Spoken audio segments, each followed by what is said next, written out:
So shall we start the conversation around the topics that is closest to your heart, like the things that you think we should be attempting to fix? Well, real experience is a good one. Okay, so let's talk about that a little bit. What, in your mind, what do you see it is, and what will it fix? I suddenly sound like someone that's interviewing you. Well, apart from what we've got on top, the last 3 positions that a freelancer where I worked. So but you know, the agency they worked, a description of the projects they did, plus a reference. Those people can contact it if the new potential client would like that. Yeah, so you're saying to record for individuals or freelancers their last 3 gigs, essentially, whatever it was. Yeah. Okay, and then at that particular place where they work, to take a note of what they did there, basically. Yeah. Who the client was, if that's disclosable. Yeah, it usually is. I mean, fuck, if it's Toyota,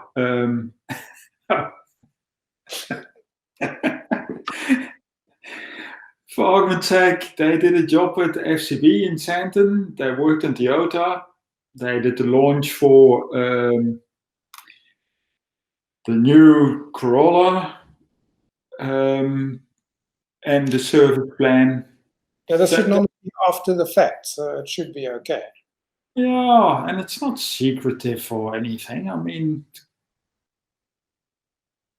because that's normally an issue, right? Where people say that it's a non-disclosure and blah blah, all of that. But I mean, does the non-disclosure extend to the point where you can say absolutely nothing, like you're in the Secret Service, or is it no? Not? And especially after the fact, if this stuff is what you've done all over broadcast media and published, then it's not before. Yes, maybe because the competition. They like to know what you do. But if it's published and it's out there, it doesn't matter. So basically, once it's been released, I mean, you're not going to give away company secrets, but you can say it was for car X or brand B, whatever. No. Because everybody knows it already. This is not secret. It's public, and it's in the public domain. I mean, that's the story, right? No. NDA only applies up to the point where the information is in the public domain. After that, it's not applicable anymore. Look, if they've got internal communications done, and for argument's sake, Vodacom, and they've written stuff for the staff internally, then maybe it's non-disclosure. But other than that, yeah, you will know when you can publish it or not. Yeah. Okay. So, how's it, Mac? How's it going?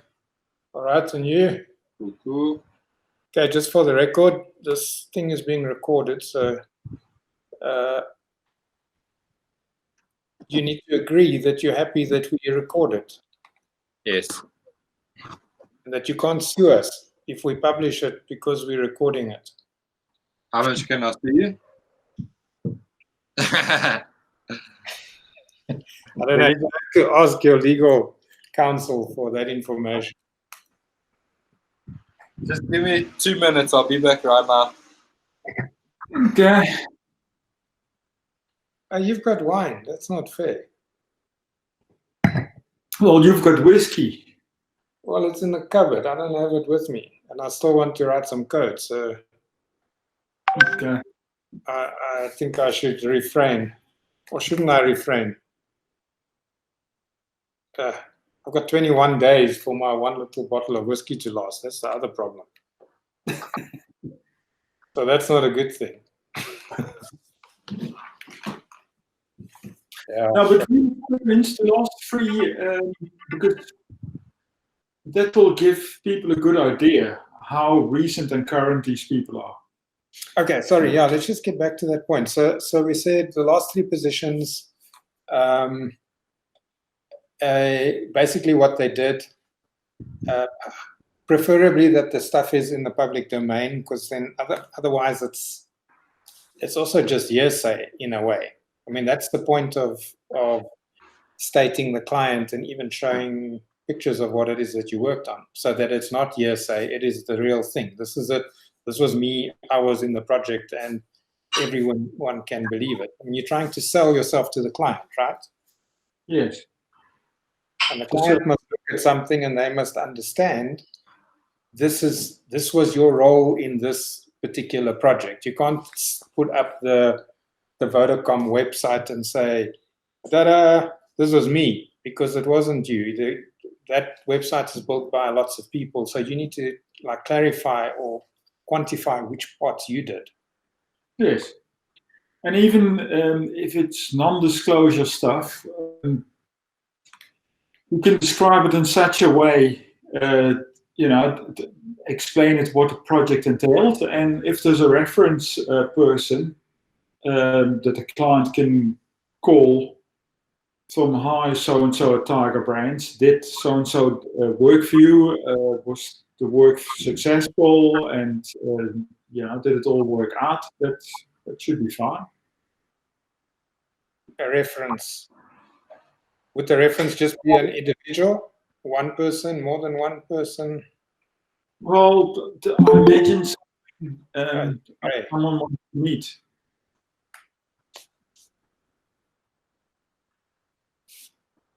Are they, Ray?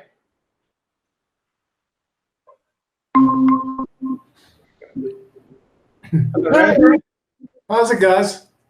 All right, and you? Oh, hanging in there. What's new? What's wonderful? Oh, excellent. Just before we continue, Ray, we're recording this session Okay. in case we decide to make it public to the world. So just so that you know that whatever you say will be for public consumption. Damn. Okay. And that you're okay with that. Just so that I've got no problems. Got no Okay. problems. Yeah, Google just said that I need to make sure that you agree to this so that you can't say afterwards some story. You know how it goes these days. Yeah, sure. Absolutely. So Sebastian, Sorry. How are you? Physically, I'm okay. Mentally, well, we have to get used to the new order, don't we? Crikey. Couple of things that I need to perhaps put on the table, just random thoughts. The amount of crap wrong word. The amount of really bad advertising that's coming out from corporates saying, "Oh, we support the COVID fight and this and that and the other thing." It's all vanilla. Nobody's saying anything really worthwhile in terms of telling people that at the end of this long tunnel, things are going to be very different and get ready for the really big different things. And secondly, it's all melding into wallpaper, which nobody's really paying much attention to. So that's one bitch that I've got at the moment. I don't know if you saw on 702, there's a podcast with Faith Popcorn of all people. And she came up with this book in 1981. And she was saying that whatever she said in those days is coming true, like working from home, cocooning, remote shopping, all that kind of stuff. And I reckon that once we're through this mess, whatever we do is going to be completely changed at the end of it. yes. So that's the other thought that I've got at the moment. Third thought, obviously, those poor people, including myself, who are dependent on freelance, are being screwed left, right, and center. Yeah, we know. Government is doing nothing. It can't really either. So we're in this situation. And then the fourth thing is we're supposedly in a state of lockdown, and there are guys wandering around outside having booze in the parks and the rest of it. So I don't know how this is going to work. So having put those on the table, and having depressed myself further. On your last point, Ray, I think there might be some natural selection that takes place, and if you're in the park drinking booze and you're not adhering, then there could be consequences far beyond what the law can possibly deal out. Indeed. Yeah. So I mean, you don't wish that on anyone, but if it is as vicious as people make it out to be, then it's probably better to not take the chance, I guess. Indeed. And in terms of freelancers, that's hectic, because it was a fight even before any of this. It's sure. Like the rights and the privileges that full-time employees get versus the guys that are actually out there riding shotgun, sort of getting the job done. I mean, you get no protection. It is just crazy. Absolutely. Yeah, and this disease doesn't make it, or this virus doesn't make it any better at all. No, not at all. You guys have got, what, over 5,000 people on your books, is it? Yeah. That's a major group to get together as a pressure group, petition, whatever. Yeah. As a thought. Yeah. No, there is some, because I mean, the work basically dried up 100%. So we're not putting anyone. We've got a few guys. Sebastian's still doing remote stuff. But in essence, it's being shut down, which is fair enough. I mean, that is exactly what is happening. Those are the. How's it, Max? Yeah, no. How come before you haven't met, eh? I don't think so. He's the chap doing all the invoicing and what have you. Very important guy. Yeah. So, very frustrated guy at this stage, I would think. Today's been fun. Yeah. What was your second point, Ray? You were talking about I was talking about the quality of the stuff. So was that the second point? Was the first one, the fact that everybody's churning out this wallpaper yes. about COVID, and nobody's saying, like what's going to happen at the end of it. Everybody's saying, wash your hands, yada, yada, rhubarb, and we're looking after our stuff and distributing masks and all that stuff, which is great and fine, but it doesn't mean anything for a brand. For a brand, right now is a great opportunity to do some sort of really good CSR. But haven't seen anything that really wows me at any stage. So what? I mean, we've seen some interesting reactions to it. Like I don't know if this is for public consumption, but I'll mention it anyway. We can edit it out. We think it wasn't fair. We had a client where the freelancer had 1 day to go, and they actually opted to kick him off the job because it's lockdown and all of that and zero payment. And we sort of spoke to them and said, it's almost a moral choice that you're making here. We didn't go into the depths of it because you want to give people the benefit of the doubt. And we said you can make the decision which way you want to go. Do you want to pay the guy for the last day? We offered to waive our fees for that particular day to just say, okay, cool. It's just all about the freelancer. It's not about us. And at the end of it, when they saw the opportunity, they chose to not pay the person and let them go. And that is an unfortunate thing that you see inside of people when the chips are down, is that they care only about themselves at the end of the day. They know who's good and who's bad as a result of that. Very much so. Yeah. And that's not good. Another thing I heard on the radio is it Edcon? Yeah. Not paying their suppliers so that they can have money for their salaries. And then you just think, well, it's like a good thing that suppliers don't have staff, because they don't have to pay their people. So, no, of course not. Of course not. A short-sighted approach to the problem. Beyond belief. I've been doing some work for somebody that used to work at the PIC, the Public Investment Corporation. And they came up with a big bailout for Edcon about 2 years ago. Huge amounts of money. And the idea there was that that money was going to go in to save jobs, which it did for a while up until now. My wife used to work with a guy that supplied Edcon with shoes from China. And that guy is beyond worried because, his big client was Edgar's and Jet and those guys. And, he's in debt to huge amounts of money. And yeah, same story. I mean, I don't know who the agency is for Edgar's these days or Edgon these days, but I mean, they're also in the same boat, I presume, and their staff and the rest of it. Yeah. It's not defining times for us. Absolutely. But on the other hand, people made it through the Big Depression, so I suppose we're going to have to get used to it as well. Yeah, so we're sort of thinking about all this stuff and wanting to not go down the dark side of it, because there is a very big dark side to the whole story. And we're sort of thinking we need to spend time talking about how we prepare, like you mentioned in your second point.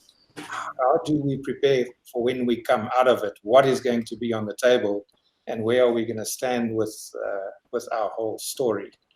And I think that's a much more interesting and motivational conversation to have. Absolutely. I think, well, we know the agency model as we used to know it is gone.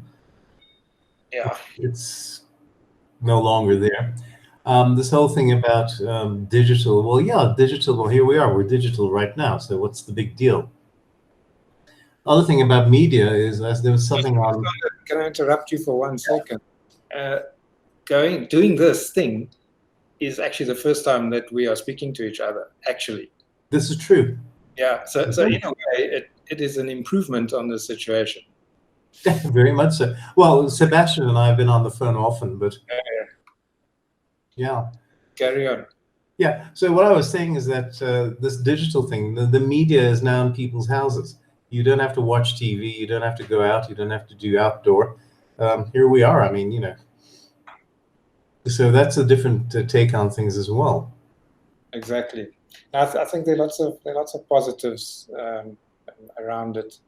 So we're wondering, when we come out. So the agency world will be different. I mean, this is like a hard reset in lots of ways. In fact, not even a reset. It's a total it's an OS reinstall, and we don't know what the operating system is.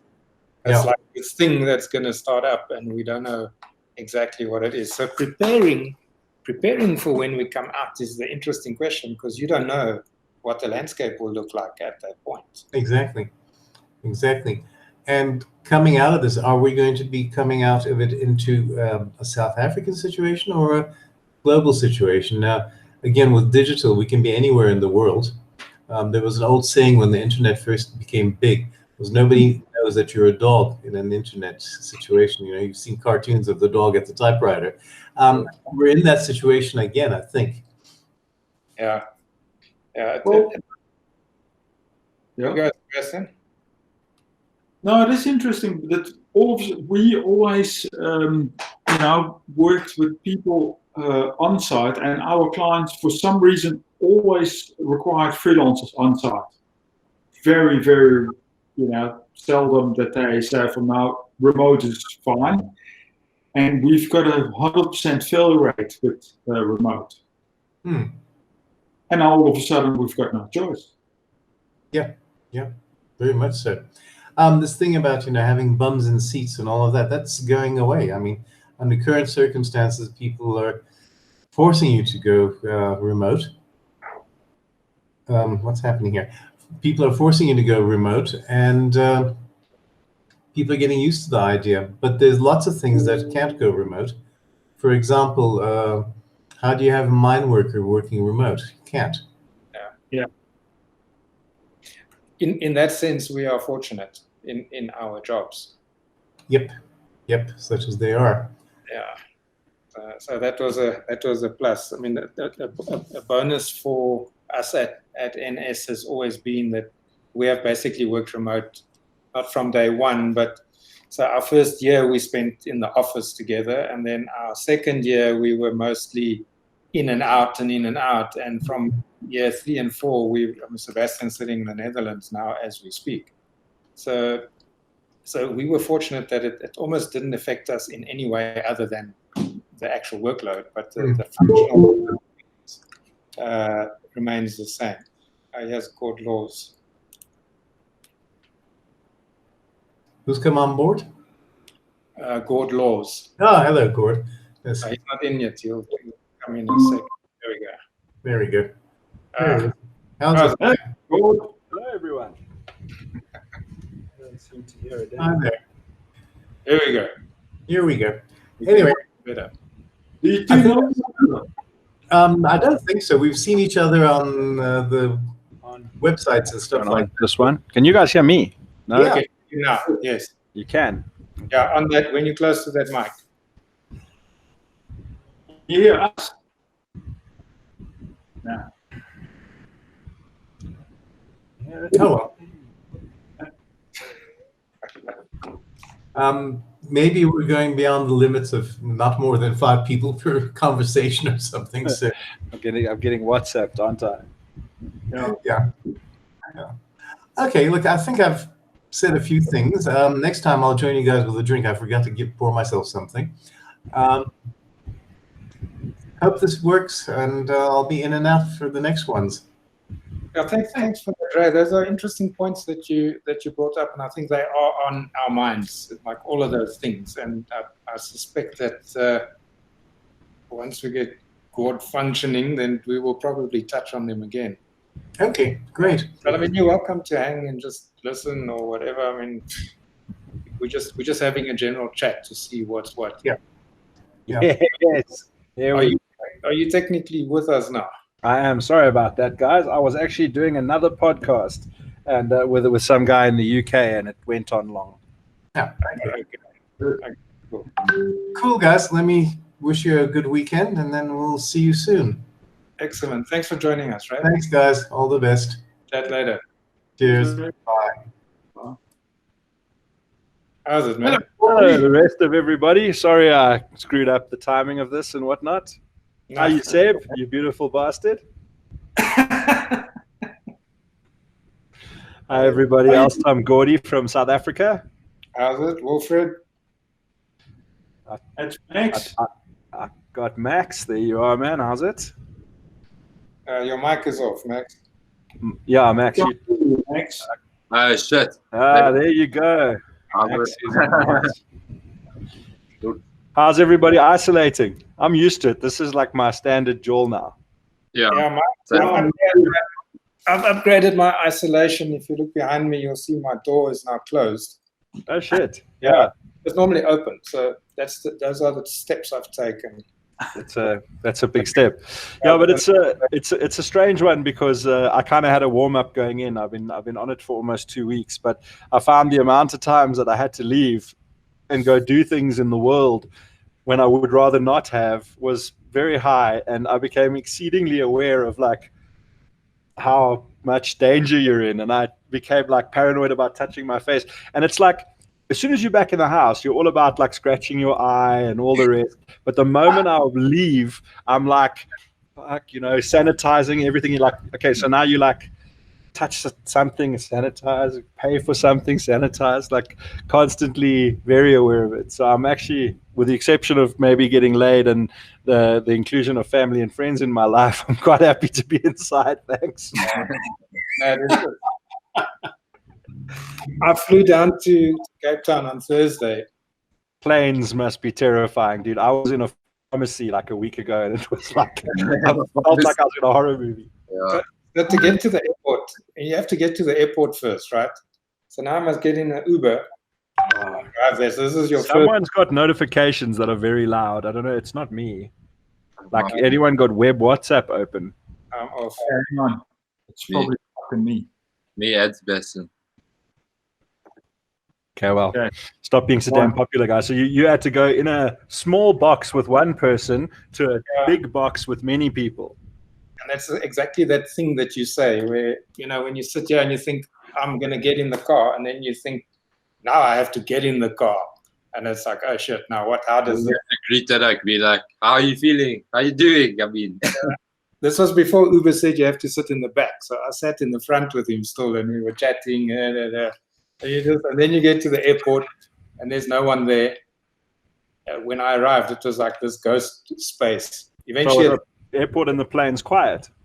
no, it ended up that the plane was full. But I was so relieved when I got to my boarding gate that there was not a single person.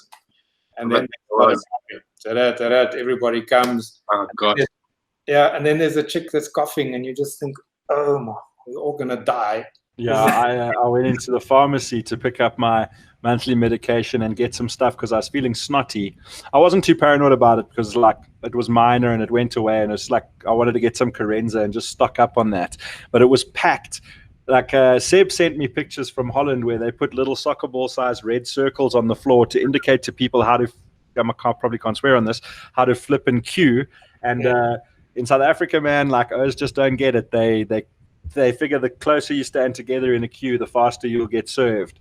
And you had Karens having tantrums about stuff, and you had like people who were clearly ill. You don't know with what, because I mean, you know, like flus, people still have always gotten sick. The people who are like, looks like this oak's got bronchitis, that oak's dying of something. And then there's people like me just in the queue, like wanting to pick up some things, thinking like, yes, this could easily be a far longer queue with the same number of people in it.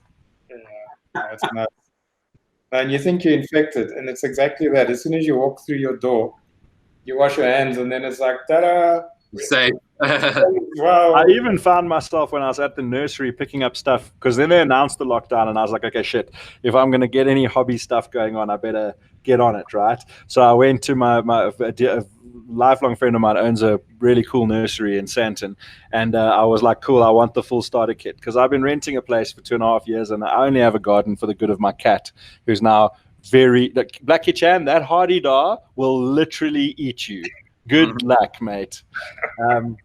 So I've bought like the full kit: spades, soil, seeds, seedlings, the whole jawl. I'm like every day working a little bit in my garden now. But like I was standing there talking to her, and I hand sanitized, and then I carried on talking to her for another 5-10 minutes, and then I hand sanitized again. I was like, I didn't touch anything. It's just me, but I like just feel like I need to do it every few minutes anyway. Yeah, my skin is falling off. It's like, it's too crazy. So how does everyone think work is going to be affected by this? I see a potential upside for the way that I do stuff, but I'm also maybe just being foolishly optimistic. Well, the freelancers do sound like there's a chance to like even charge higher rates. But, yeah, I mean, I work with agencies on various levels. There's a couple of agencies that get me in as if I'm a staff member for a month, 2 or 3. I really don't like anything longer than a 3-month contract. I start getting pissy and disliking people and longing for my old life. But I will do it for certain agencies or for the right money. I did 5.5 months at ABSA in 2018. It was lucrative, and I will leave it at that. That's all that it was. But you know, you got to either pay me well or be people I kind of really like. But 2-3 months is good for me. So I'll work as if a full-time employee, or I'll, you know, do sort of on a project by project basis at home and there when I need to be. And other times I'm just fully on an ad hoc basis with some clients that I work for directly. But I do work for Saru on a couple of their. That's quite a hardy da. I do. You still have your cat. Hey. You still have your cat. Yeah, she's looking at them like she wants to do something, but that's like the same way I look at like Swedish porn stars, like I want to do something. Yeah. It's just, I'm just puffing out my chest and thinking like, hey, you know, bye. If they actually came and spoke to me, I'd be like, nothing. I'm fixing you. Saru use me as a kind of whole agency, and they get really good value out of that because I cost less than half what a small shitty agency with 6 dipshits would cost, a lot less than a medium shitty agency, and you know, definitely a lot less than a blue chip agency. But I do work that's, you know, I, by no means the greatest creative person in the history of South Africa, but I can handle. And I've got suppliers that freelance and other ones who freelance in their spare time, and some that freelance full time, all of whom are like top professionals that I know well and can work well with. And, you know, I think for those businesses that have been more or less, but just barely able to afford a small to medium agency and need advertising, suddenly that's going to be out of their reach. But someone like me that gives better value. I make twice what an agency would pay me, and my client pays half what they'd pay an agency, and everybody wins. I'm not trying to say I could like take on the standard bank account on my own. Why not? Can give it a whirl. Yeah, why not? Give it a whirl. Yeah, but the problem that we found that we have seen with some clients is that I should have bought a fucking pellet gun, excuse my language. I should have bought an air rifle. Well, you might need food soon. So I haven't heard a hardy-dar for a week. This oak knows that I'm on a video call.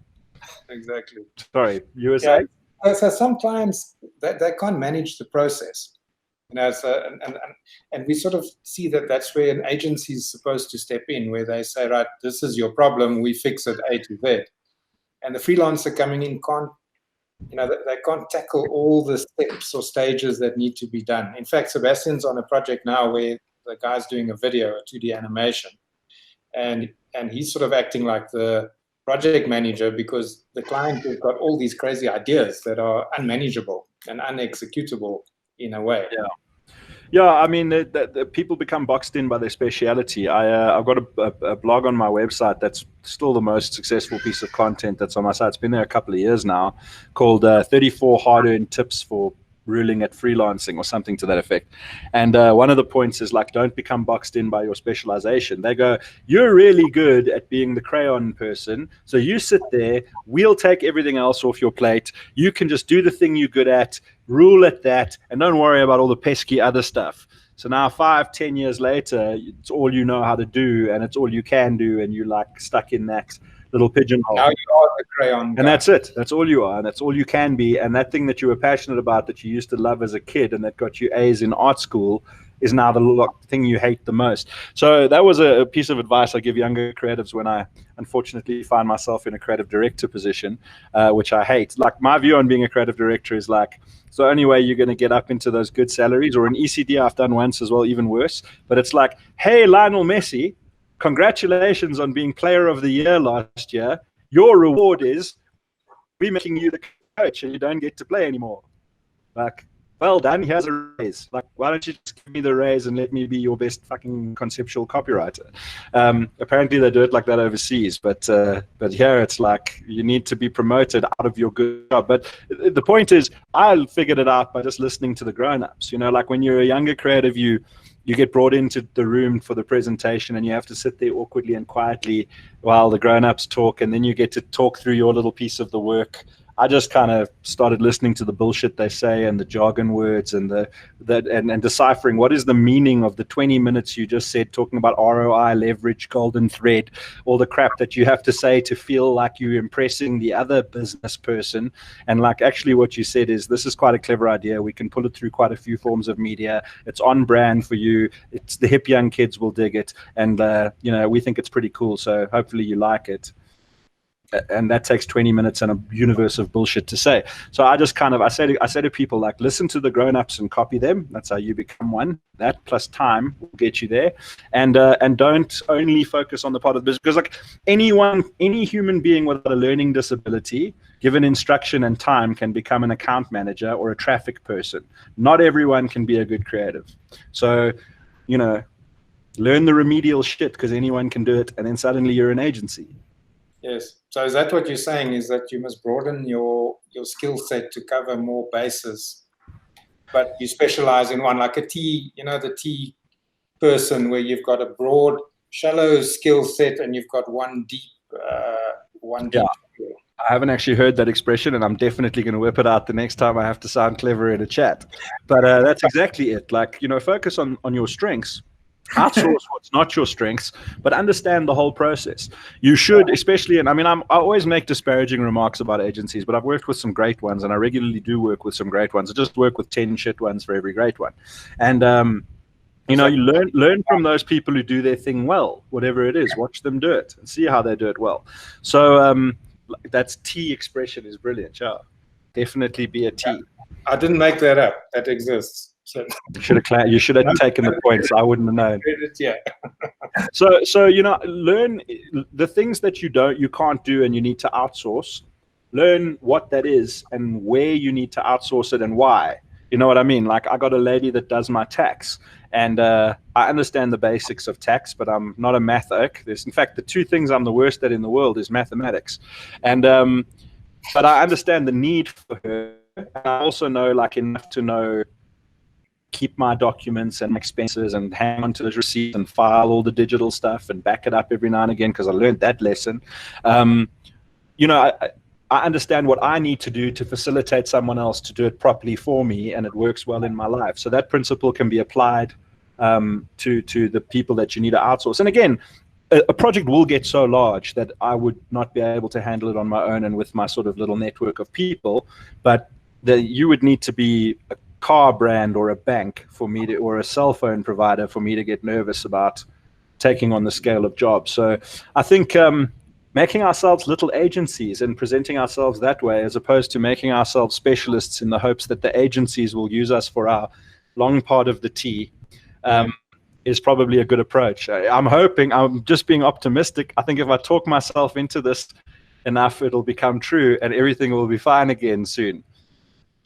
It is what we believe. That was the outcome is often that is what you put your mind to is what will come out. So we were talking, before you joined us, sorry, Sebastian, before you joined us, we were talking about how a freelancer would actually present himself to a client in this way to convey the right information so the client can confidently say, you are the guy or the girl for the job. How the heck do you solve that problem without spending your whole life making portfolios? I know. Bullshit. You use bullshit the same way you use bullshit every time you present anything. You go into a client's room. So now you're inside agency, right? You're either part of the agency or they've brought you on. And you got to go and sit with a bunch of clients and present to them what you think is a bloody great idea for an ad.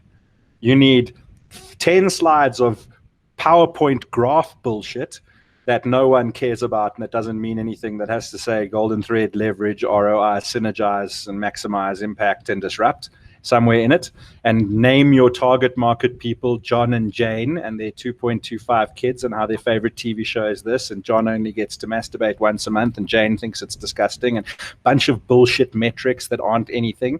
And then you need slides about our creative insight, so that you can get to the last 5 minutes of the hour and go, this is our cool idea. Because it's not enough to go, this is really cool and clever. We're pretty proud of ourselves. We hope you like it. They need to feel like their beigeness was ticked. I would be as a client, I'm going to be if you haven't let me go, oh yes, I also know those things from the textbook throughout the process, then it wasn't a good idea. You had to have non-things to discuss. So to prove that you're in the club. So you don't just go, hey, hi, I'm really good at this. I've been doing it for a lot of years. Agencies chow money and time. That's not necessary. You have to hire people to manage the people you have to hire to manage the size of the business so that everyone has a giant room to work in. I'm pretty good. Here's my portie. Do you want to hire me? Just build a brand around yourself. Structure yourself. Build a presentation. Chuck some bullshit in. Make it feel like there was enough crap around the actual thing to feel like it was businessy, because it's all just a smokescreen and bullshit. In the end, your idea for what the TV ad should be is either good or not. Yes. To use pitching a TV ad as an example. I mean, your idea is clever or it's not. It boils down to a sentence as your payoff line or campaign line, and rolling out a few executions, and there's going to be a guy, he's got a jetpack on his back, he flies off the building, it says, brand X, we are your heroes, and that's what will happen in the TV ad. But you need layers of bullshit. So if by now you haven't learned how to do that, start watching the grown-ups, because that's what they do for a living. It's a smokescreen. None of it's real. Agency is not even real. They sell you the most award-winning ECD in the world and this global network attached to, 500 agencies on 46 continents with 7,400 countries and the greatest network of clients ever. In reality, 2 junior people who are fresh out of varsity, a medium team, are going to work on it half the time of their time, and then a creative director is going to check in with you every second day, and the ECD will check in with you once a week. And this team of people whose average age is 28 are going to do all the work, and that's what you're paying 700,000 Rand a month for on your retainer, is to pay the rent and for the coffee and for the receptionist and for the traffic person whose job is to manage the fact that there's so many people, and the account director who's got to keep the creatives away from the client, which I understand because clients can't be mailing you changes directly unless they're your client and you've got a good relationship with them, like I do with Saru, where they will phone you and you'll say, hey, I don't actually think that's a good idea, and here's why. And they'll go, okay, yeah, it makes sense. Or they say, hey, can you do this for us? And you go, yes, because you're cool people and you're a good client and it's doable and you don't normally give me lots of extra shit to do. So when I have to go an extra mile, it's a pleasure because I don't feel like it's an exploitative relationship. So there's an opportunity here to get rid of the bullshit. Also on my website, gordlaws.co.za, there's an article there called Hiring Independent Advertising Specialists. That free advertising just there. Yeah. Well, I mean, it's either that or you could just like hope to find it reading everyone's website. But it's called Skip the Hive and Go Straight to the Honey. And it's a Trojan horse marketing plug for myself. But the principle remains the same. I mean, half of the agency exists to make the other half function. HR is only there because there's 60 people. They all need salaries too. So where does the snake and the tail end and start? So can I ask you this? So you pitching from already in front of the client. So you're already there with the guys chatting, and that's when you put your story up. I'm sort of coming from the question before that. Like, here's the job on the table. So remember, we're a platform and we're trying to get people into work. We're trying to get you to get the opportunity to be on the floor. Yeah, that makes sense. How do you jump that gate so that you say, this is the guy we want to interview so he can do his chat and we can then decide what to do? It's an interesting question from your perspective because, I mean, you guys pitch as like an outsourceable resources acquisition and management thing for freelancers. But I think you guys need to probably pivot a little bit. I mean, this is off the top of my head. I haven't sat and thought about it too long, but I think you pivot and position yourself as like marketing, branding, and advertising services for brands. Yeah, Sebastian's thought of that actually a bit. Didn't you mention something like around those terms, Sebastian? That you said we should advertise as more of like an agency ourselves, or as like a skills platform. Well, not a skills platform, but a place where we provide the skills ourselves, not as like, come find people here. Well, yeah, we've got a case now with this Dutch client. They've got money, but they know they don't have stupid money for an agency. They are aware of that. So they said, well, we want this, but is it possible to do it? And I said, well, with remote resources, I said, well, seeing the circumstances, so there's an opportunity like we've got now. They said, well, we're all sitting at home, so we don't care where these people are. I said, well, then we'll use South African resources, because that's where we've got our biggest quality group at the moment. And they don't know what to do or where to turn. And that's where I thought we need project managers for clients like this that come in and see what they want, the client, write the brief and hire the resources that can solve their problems. So, what I'm doing now as a test, being the project manager for this client, and then hopefully panel beat it out in a job spec going forward that we can offer brands, project managers. I'm trying to find the name. I'm just drawing a complete blank. These guys that work for a outsourcing, obviously he doesn't have it on his profile.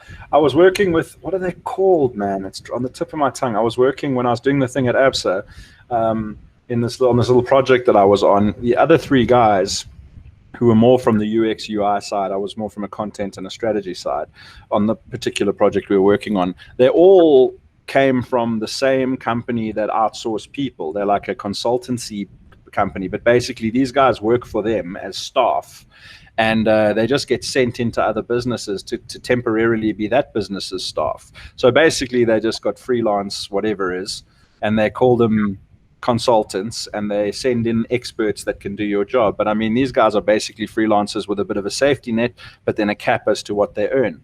So, you know, really, like Warren, the cool guy that I was working with, who's a hell of a funny dude, he was no more a banking expert for UI and UX than he would have been for an airline or a restaurant.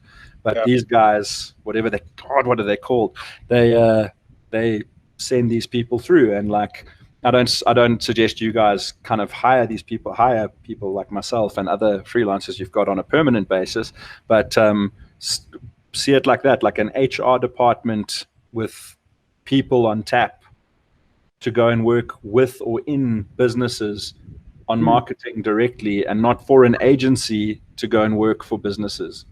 Because I just think, again, I work with some brilliant agencies and with some amazing people, and some people who are so vastly intelligent, it's terrifying. Your Peter Currys and your Brent Singers when you were still around in South Africa, and Donovan Bryan, and some just amazing creatives. But like, for the most part, agencies are just slow, big, lumbering, fat creatures that like step on things and break the trees as they walk through the forest.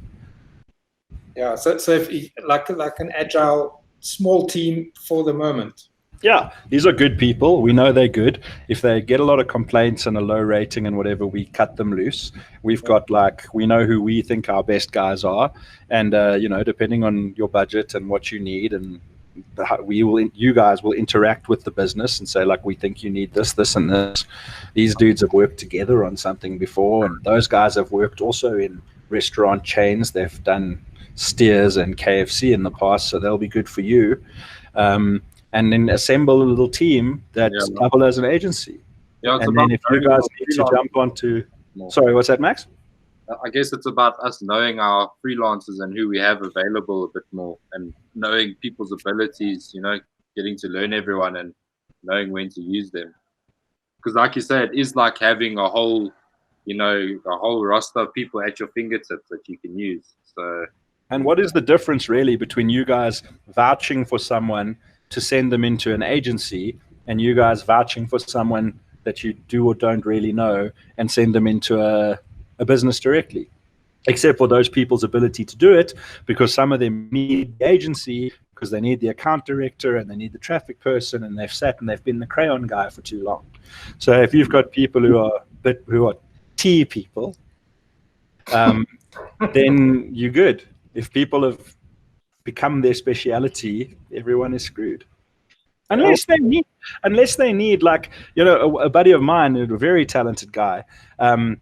He's working now directly for one of the big telecoms people, and from a creative perspective, it's not the most stimulating thing, but he's making a great deal of money, and he's just like a UI UX guy, designer, and he sits there and he works directly for them. And he did this previously for Aqua Online, and then for Glue, and then for Glooglev, and then he started his own thing, which it's actually still going, but he got bought out of because he didn't like being a business owner. And like, you know, they've now got an in-house guy that was CD at two huge digital agencies, and then co-owner of a medium-sized digital agency that's still around. And now he's just on a high salary, is on a sort of high salary employee level for the telecoms company, being their oak. They no longer.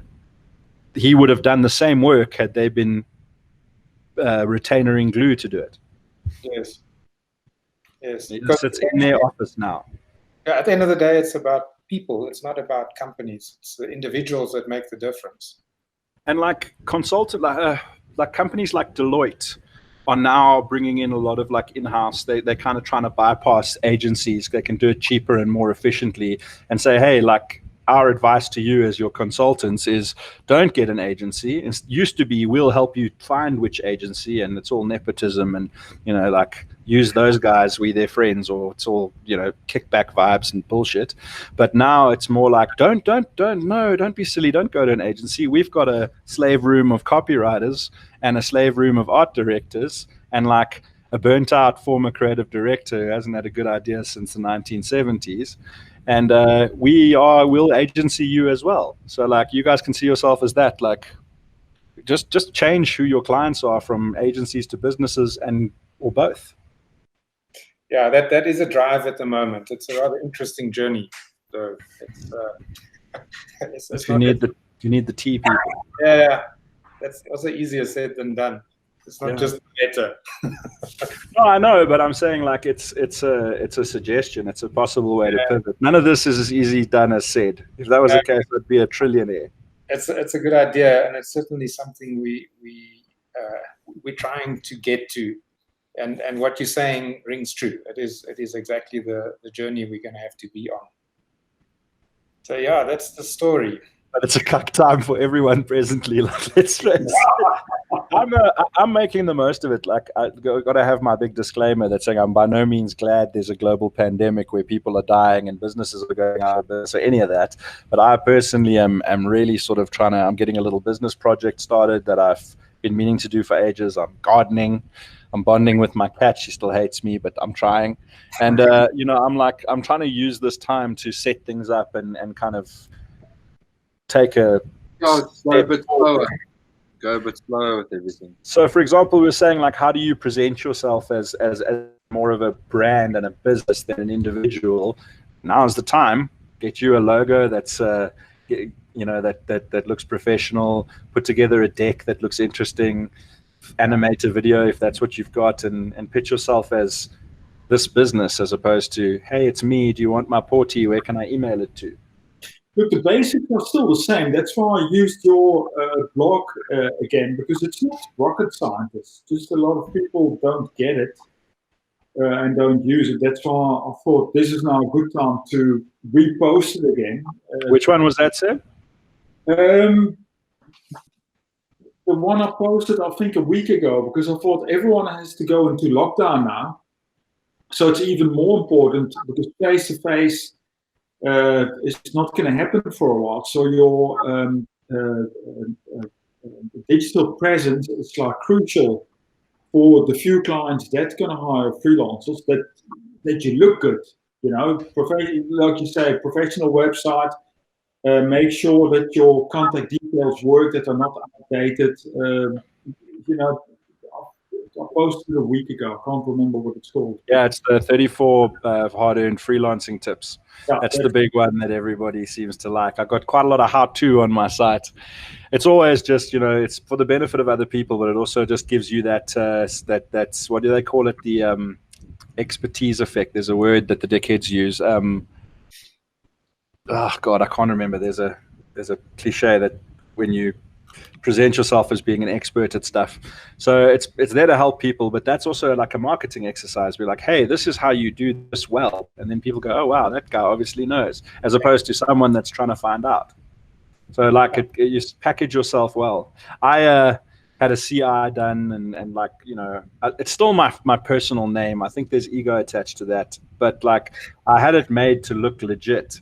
Till I noticed that my logo has what looks like a genital in it. It took me 5 years that someone pointed it out, and I was like,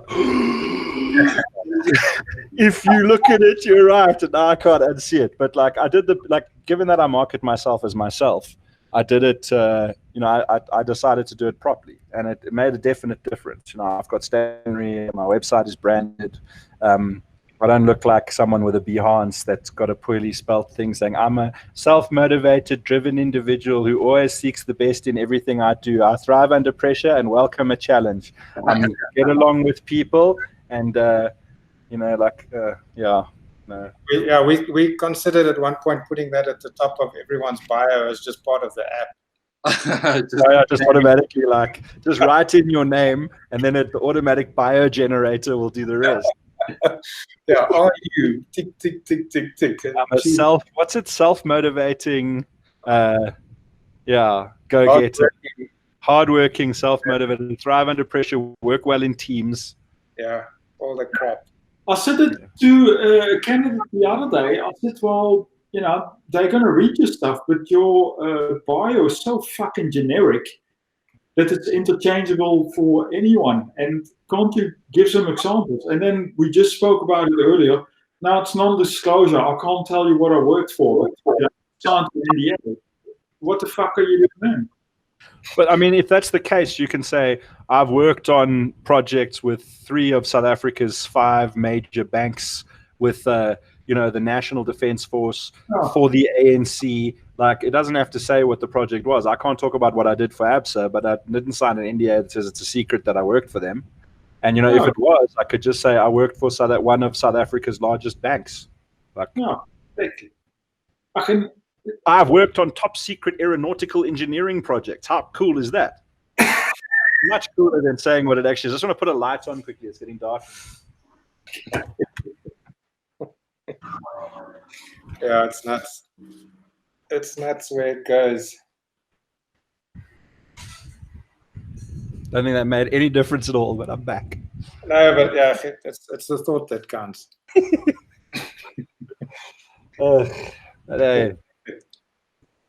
Yeah, so I think we should wrap it up. We can chat again. I know there's going to be lots of opportunities, and there are lots of topics. And we've got a bunch of things we want to bat around and see what you guys think.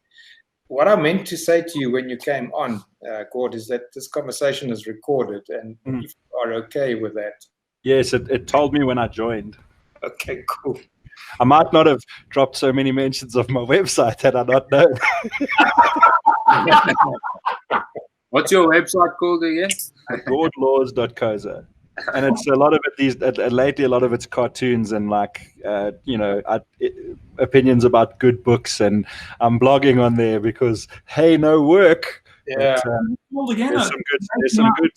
there's some good industry related stuff on there if people really do want to check it out. There's some stuff on there that I hope is useful, so check it out if you get a chance. Cool. Was breaking up. What is it called again? You didn't hear me say gordlaws.co.za. No. Oh, cool, thanks. All right, like guys, thank you so much for joining us and for the chat, and we're going to see if it's worth. I got time and I like to talk, so cool. It's a pleasure. Okay, cheers, we'll guys. give it another whirl next week and see what happens. I'm on it. Thanks, Gord. Thanks for joining us. Okay, cool, guys. Lekkers. We'll chat later. Okay, good. Thanks, Alfred.